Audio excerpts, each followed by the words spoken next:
అంటే స్వతంత్రం తర్వాత ఐఎంఎఫ్ వివిధ దశల్లో ఆర్థిక సంస్కరణల గురించి ప్రశంసించినప్పటికీ కీ గ్లోబల్ గ్రోత్ ఇంజిన్ గా ఎప్పుడు చెప్పలేదు. ప్రపంచ వృద్ధికి ప్రధాన చోదక శక్తి భారత్ అన్నట్టుగా ఎప్పుడు చెప్పలేదు. ఏ ప్రధానమంత్రి హయాంలో కూడా చెప్పలేదు. మొట్టమొదటిసారి నరేంద్ర మోదీ హయాంలోనే ఇలాంటి ప్రకటన వచ్చిందనమాట.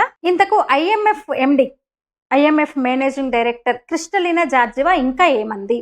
భారత్ మీద ప్రశంసలు కురిపిస్తూ ముఖ్యంగా ఆర్థిక వ్యవస్థ మీద ఇంకా ఏమంది అంటే, భారత్ పెద్ద స్థాయిలో చేసిన సంస్కరణలు, ముఖ్యంగా income tax reforms, GST reforms, infra మీద పెద్ద ఎత్తున పెట్టుబడులు పెట్టడం, పిఎల్ఐ స్కీమ్, అట్లనే డిజిటల్ ఎకానమీ, ఇవన్నీ కూడా వేగవంతమైన అభివృద్ధికి దోహదపడ్డాయి. మోదీ సర్కారు చేసిన ఈ సంస్కరణలన్నీ, తీసుకొచ్చిన ఈ రిఫార్మ్స్ అన్ని కూడా భారతదేశంలో వేగవంతమైన ఆర్థిక అభివృద్ధికి దోహదపడ్డాయి అన్నది. ప్రపంచ ఆర్థిక వ్యవస్థ ఇంకా పూర్తిగా స్థిరపడిన పరిస్థితుల్లో, అంటే కోవిడ్ టైంలో, కోవిడ్ శాఖ నుంచి ఇంకా చాలా దేశాలు కోలుకోలేదు. ప్రపంచం మొత్తం కుదిపేసింది కదా కోవిడ్. అలాంటిది ప్రపంచ ఆర్థిక వ్యవస్థ పూర్తిగా స్థిరపడిన పరిస్థితుల్లో భారతదేశం ప్రపంచ అభివృద్ధికి ఒక కీలక ఇంజిన్ గా నిలిచింది ఆమె చేసిన ప్రకటన అన్నమాట. ఇక భారత వృద్ధి రేటుకి సంబంధించి 2025-26కి, అంటే ప్రపంచ బ్యాంక్ అంచనా ఇది 6.3 నుంచి 6.5 ఉంటుందని అంచనా వేసింది. ఇక ఐఎంఎఫ్ కూడా భారత ఆర్థిక వ్యవస్థ పెరుగుదలపై చాలా సానుకూలంగా ఉంది.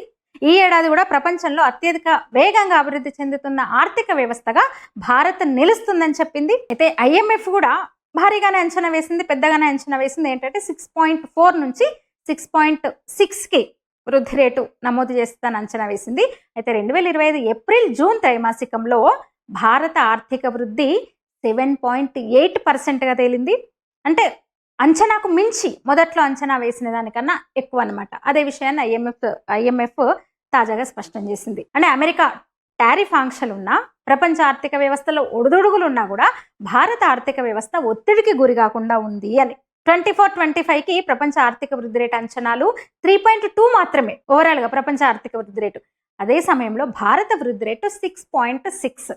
గొప్ప విషయం ఇది అనింది ఐఎంఎఫ్. ఇంకా ముఖ్యంగా గమనించాల్సిన అంశం ఏంటంటే, ప్రపంచ వృద్ధి రేటు అంచనాలు 3.7 నుంచి తగ్గించి 3.2కి అంచనా వేసిన సమయంలోనే భారత వృద్ధి రేటు పెరగడం గమనార్హం.